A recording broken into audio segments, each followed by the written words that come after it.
What is up? My name is Dr. Mark Murdoch. I'm a sports chiropractor. Thank you for downloading the tutorial for injury-free running. So if you're looking at the screen right now, you'll see kind of a surprising stat, which is why I wanted to put this presentation together in the first place, because about 80% of runners are going to get injured this year, and I don't want you to be one of them. I want you to have the tools that you need to avoid getting these running-related injuries that are really common. So it's kind of a staggering number if you look at your running group. If you run with more than 10 people, chances are more than half of them are going to be injured by this time next year if you're all pretty active runners. So this is called injury-free running. The whole point of this presentation is talking about injury risk reduction. In reality, there's no such thing as preventing injuries, but we can reduce your risk from them. Same thing if you're wearing your seatbelt, you're less likely to have a complication from a car accident. We treat running the same way. So if we follow these principles, that doesn't mean that car accident is not going to be a big deal. It just means that you're less likely to suffer long-term implications from that. When it comes to running, there's a couple principles that we can follow to keep you running and keep you active more often, longer, XYZ. Okay. So a concept to understand when it comes to running related injuries is that all running related injuries are overuse injuries. That's a little bit of an oversimplification, but anything that's not an acute injury, like you slip off the curb and roll your ankle, you fall off of a rock and you hit your knee. Those don't fall into this category. Everything else that is running related injuries is an overuse injury or a chronic injury. Achilles tendon, runner's knee, stress fracture, patellar tendonitis, whatever you want to fit into that category. All the running injuries that you've probably heard about, your friend, your aunt, your mom or dad, they've had that chronic knee pain every time they run. That's an overuse injury. They're not prepared for the demands of running. Okay. Let's talk through the concept of how running injuries happen in the first place. So we all have an injury or a pain threshold. It doesn't really matter if I'm the healthiest person in the world or if my pain tolerance and injury risk or injury tolerance rather is really low. We all have injury thresholds. If I do a box jump at 30 inches, I'm going to be totally fine. If I do a drop jump where I'm jumping down from that box at 30 inches, I'm going to be totally fine. If I do a drop jump from 6 feet, I'm probably going to get injured. So somewhere between 30 inches and 6 feet is my injury threshold. Same thing when it comes to running. If I go out and run 100 miles today, I am going to be hurting because I have an injury threshold that's going to be above 20 kilometers, but less than 170 kilometers. So we all have that injury threshold, that pain threshold, depending on our fitness, our running history, our injury history, biomechanics, genetics, XYZ, overall health status. We're all going to have this injury threshold. Okay, so that's that dotted line in that graph. The next part of it is that's your training load. So if I am doing quite a bit of training, I am going to push to get somewhere close to, or ideally less than, my injury threshold on a regular basis. And what that's going to do is that is going to increase that injury threshold. It's when we don't take that injury threshold serious enough and we try and progress too quickly that we start to see, okay, I've done too much. Therefore, I'm crossing my injury threshold, which we're going to talk about in a couple of minutes. But the long and the short of that is injuries happen when we exceed our capacity and push beyond our pain or our tissue adaptation threshold. So that threshold is not a static number either. Okay. I use the analogy of anger. There are certain days where I come home and, maybe I lock my keys in the car. Not the end of the world. I have a spare set of keys. I'll just go grab my spare set of keys and, unlock my car. Not a problem. There's other days where maybe I'm super tired. Maybe I am super hungry and I'm hangry. I lock my keys in the car and it is like the end of the world. I make it sound like I lock my keys in my car all the time. I promise I don't. The injury threshold can be the same way. So that threshold is going to go up and down. It's going to raise and lower depending on 4 huge factors. And these play right into your injury risk. So how has your sleep been for the past 7 to 10 days? Did you have a crappy sleep last night? Or do you consistently get 8 to 9 hours of sleep on the regular basis? what is my movement quality? How often do I move? Am I a pretty solid runner? Do I have some pretty good running biomechanics, or do I have some anatomical differences or habits that are putting me at greater risk for injury? Number 3 is stress. So maybe I am super stressed from work, family stress, XYZ, that all goes kind of into that same cup. And then what's my overall nutrition like? Am I following a pretty well-rounded, enough protein in my diet? Or am I doing a bunch of simple carbs and processed foods and highly inflammatory state? That's going to change my injury threshold. So this is not rocket science. I don't think it's surprising that good hydration, strength, consistent sleep, and healthy stress management, those things are going to make you more tolerant to your activities. They're going to increase that injury threshold. Other things, chronic alcohol, running hard every single day, sleeping less than 8 hours, not getting enough protein, all of those things are going to lower our injury threshold. Not ideal if you are training for an event that's coming up and you have to put in those miles. You need to be conscious of that throughout your training load. So this is that concept that we were talking about earlier. We have that dotted line and our training load that exceeds our threshold. Then we end up with pain. Okay. I use pain, not necessarily injury, or sometimes we use those terms interchangeably, but they're not actually interchangeable terms, which we may talk about in a little bit in the future. But for now, all that we need to understand is that, okay, my training load has exceeded my capacity. Therefore, I get some sort of symptoms. Okay, my threshold has been crossed. Then we kind of have this downward spiral, because after I have an injury, if I have some sort of, let's say, patellar tendinopathy, so if you have pain like just below your kneecap while you're running, especially downhill, all of a sudden activities that were previously non-painful become painful. So that means that my threshold that may have been really, really high, really, really good, but I crossed that line, and now my line is much, much lower. Now, instead of getting knee pain when I run 21 kilometers, I get knee pain when I run 5 kilometers, or I get knee pain when I start to walk downhill or walk downstairs. That is our new pain threshold. Not ideal if you're trying to train for an upcoming event, or you're just trying to stay healthy, or you use running for anything else for stress relief or XYZ. When we're injured, we essentially have 2 options.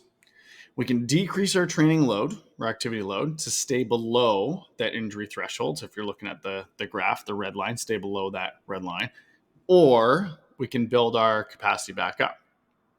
Version number 1 is what most people get told when they go see their doctor. You go to your doctor and you're like, doctor, it hurts when I get up in the morning. And they say, get up in the afternoon then. Cool, really helpful. Not actually. Doctor, it hurts when I run. Okay, stop running. That is not good advice to me, because running, especially for people who run a lot, and if you consider yourself a runner, is more than the running itself. It's the mental relief, it's the fresh air, it's the body composition. It's what you need to do to stay healthy. And a lot of runners feel the need to run because they love running. So that is always not always, but that is most of the time bad and or lazy advice. Okay, so I much prefer option number 2, which is when you're injured, build that capacity back up. Okay, there are a couple ways to build the capacity back up, but whatever you do, it has to be structured, intentional, and goal oriented in your plan. Okay, it can't be like, I'm just going to stop running for a bit and then see what happens. Okay, there are kind of 4 ways that we can increase our threshold before we get injured. Also while we're injured, but it becomes a little bit nuanced when we're already dealing with pain. But the 4 most effective ways that I use with my patients and clients: number 1 is strength training. Number 2 is managing your training volume. Number 3 is prioritizing your recovery. Parentheses, that's going to be sleep is the number 1 thing. And then stress management in general. So let's dive into each of these topics individually. Strength training for runners. Okay. A lot of runners have been told, or they believe, a lot of outdated myths about running. Strength training, or about strength training when it comes to running. Strength training is not going to make you bulky. It's not going to make you slow. And it's relatively non-dangerous. It's non-risky activity. Okay. It's not going to injure you. Strength training is essential for increasing your resilience to injury, especially when we start to look at the actual loads of strength training. So, or of running rather. When you are running, let's say even just flat running on the road or on the sidewalk, your Achilles goes under somewhere between 6 and 8 times your body weight's worth of force going through that Achilles tendon. That is a lot of load from running. Okay. Strength training, you're not going to hit necessarily those numbers, but you need to be prepared for the stress that it puts on your body. So instead, strength training is actually going to make you more resilient, a more efficient runner, and make you faster if you are strength training the right way. So when it comes to strength training for running, there are three primary things we want to focus on. Now, every person should have a different program with some tweaks depending on your biomechanics, your injury history, your goals, your XYZ. But in general, we can kind of use three main categories that I want you to hit every week, maybe every other week if you're really opposed to strength training or you don't enjoy it as much. But we want to hit some sort of squat movement that's primarily going to be knee dominant, a hinge movement that's primarily going to target the hips, aka a deadlift, and then some sort of calf raise, also known as a heel raise. And there's a ton of different variations of all of these. The specific one that you use doesn't matter as much. You probably want a little bit of variety. You probably don't want to switch it up every single session. You want some progressive overload where you're working through an exercise, getting better, more volume, more weight. But in general, is a really good place to start if you're doing strength training with the goal of improving running or injury prevention in runners. Number two is managing your training volume. So really often runners will come into me and they're like, hey, Mark, I'm having like knee pain with running. What do I do about it? And then we look back at their program and they went from running 0 kilometers a week to running 50 kilometers a week over like 3 weeks because they used to run in high school or it just kind of felt really good. So we just kept doing more. Too much too soon is the number one reason that runners are going to get injured. They're just not prepared for the demands of running. They haven't recovered from their previous run before they're going on their next one. We need to manage that running volume. Okay. Your plan should be progressive. You should have some varying intensity and you should have enough time to recover between your runs before you're doing your next one. That sounds like a lot. I know, especially if you're new to running, especially if you run recreationally, but there's another concept that you can use to manage your running volume. And if you follow this concept, your plan a lot of the time is going to morph into something that you can actually recover from. So there's this saying that 80% of runners get injured because they're running at 80% intensity 80% of the time. Most people are either running too hard to get an aerobic adaptation or not hard enough to get an anaerobic adaptation, which those are our two kind of big energy systems when it comes to running. So this is the runner who they want to run as a workout, not run to get better at running. Okay, so that's where like I'm going to go out and I'm going to do, I'm going to run for 30 minutes and I just want to make sure that I'm like sweaty by the end. I want to make sure I'm tired, but I'm not like breathing super hard, but I'm running, like a moderate to semi-hard intensity. Okay. As a running stimulus, it's not a very good running stimulus. That workout is generally not going to make you a better runner. There are some cases that we use that kind of intensity with the running clients and the running patients. But in general, we want to have kind of two polar opposites. You want your hard run to be your hard run. And I mean hard run, 400-meter repeats, 200-meter repeats, a kilometer repeat, where you're leaving just about everything on the table that you can. These are more like higher intensity sprints. You shouldn't want to continue to do more once you're done this workout. And then we have the zone 1-2 training. That's the really low intensity, getting in that long run. So whatever distance you're training for, maybe that long run for you is going to be an hour. Maybe it's going to be 30 minutes. Maybe it's going to be, 3 hours if you're an ultra runner, where it's really, really low Zone 1, zone 2, that just refers to your heart rate, how high your heart rate is, where we're getting in volume. Okay. So it's a very hard concept to mentally get around because a lot of runners feel like they're zone 1 and they're zone 2 training. It's too easy, where they feel like they're not getting enough stimulus out of it. I promise you that you are. Or they actually have to walk to get down into those intensity zones. And I'm here to tell you that there's nothing wrong with walking and keeping your heart rate within that zone 1 and 2 range to improve your running. Okay. Now, this is talking to people who their goal of running is to become a better runner, not necessarily of I'm using running as a tool. Okay. But I'm going to break it to you. If you are a runner if you run and you consider yourself a runner, you are a runner. You don't have to hit a certain time for a 5K. You don't have to do a certain number of races. If you want to be a runner, you are a runner. Train accordingly. So instead of having kind of this lukewarm training stimulus, for most runners, 80% of your running should be at a slow, low intensity, zone 1, 2 training intensity where you and I could have a conversation while we're running throughout. Okay. It's not that things are great. Okay. We should be able to have a conversation throughout.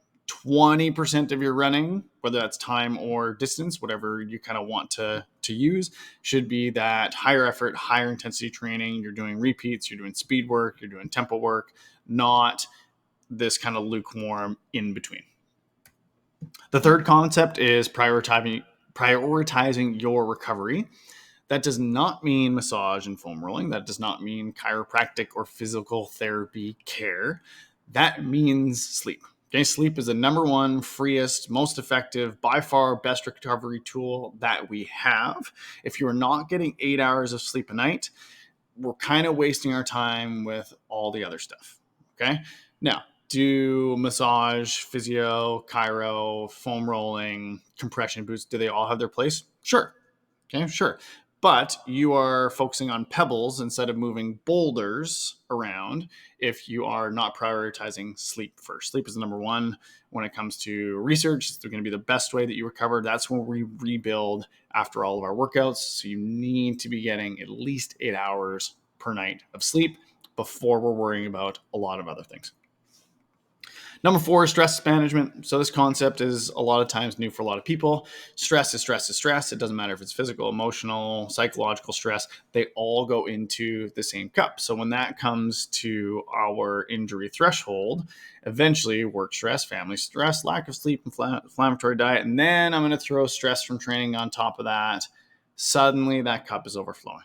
Okay, we need to manage these different concepts, these different areas of stress if we want to, one, maximize our performance, because the only way we can adapt is if we are in a calm recovery state, and if we want to prevent injury. Okay, obviously, this is very oversimplified. This is very hard to do. Like, no one's going to say, oh, okay, I just won't be stressed anymore. But you need to develop stress management tools if you want to prevent injury, if you want to stay healthy, running for a long time into your 70s, rather than, okay, my knee hurts when I'm at 40. I'm just going to not run anymore. And then I'm no longer a runner. That sounds like a bad deal. The other side of this coin is what to do when you actually do get injured. Okay, so the number one thing that I want you not to do is get caught in the running injury purgatory. So this graph is exactly the same as we were talking before. After I'm injured, my pain threshold goes down. I have a new lower threshold, so I can tolerate a little bit less activity. Don't keep bashing your head in by just trying to run your 10K, trying to run your 10K over and over and over, and then just getting frustrated. Okay. This is what most runners typically do when they get injured. So we have in this top right of this circular flow, we have the injury. So then what a runner would typically do is like, okay, I'll take a little bit of time off. Totally legitimate strategy. We offload the injured tissue. The tissue actually loses capacity because it's not undergoing those same stresses. So the pain goes away because we're no longer adding in the stimulus that caused the pain, whether that was running or etc. But then once the pain is gone, we return to activity, and we do that too early. We haven't actually built up our capacity yet. So what's going to happen? We're going to re-injure it, because most of the time we enter our training at the same cycle as when we injured it. We don't have a nice on-ramping build up to get back to our injury tolerance, or our running tolerance rather. So we end up in this cycle of injury, rest, pain goes away, back to running, injury comes back. And then we just end up in that purgatory. And that's where a lot of runners will get frustrated, because they can no longer do the thing that they love to do. And now it feels like you'll never be able to run again. I see this all the time, almost every week, because of the number of runners that we work with. I'm here to tell you, you can rehab your injury. You can get back to running. Okay. The catch is you need a plan. You need a structured, progressive, intentional plan, not choosing a bunch of exercises you saw on Instagram, not rest and then just hope that it goes away. We need to go through 3 phases. We need to hit the reset button a little bit. Okay, we need to get that pain under control. We need to make sure that we are doing activities that are conducive to your healing and that are not going to just keep you in that injury cycle. We need to restore your strength, your range of motion, your tissue capacity, and then we need to reload that tissue. Running should be part of your running rehab plan, but it doesn't necessarily look like the running that you did before you got injured. So as a quick summary, if you want to run injury-free, you need to optimize your movement quality, sleep and recovery, nutrition and hydration, and your stress management. All of those things are going to work together to make you the most resilient athlete and runner that you can. Okay?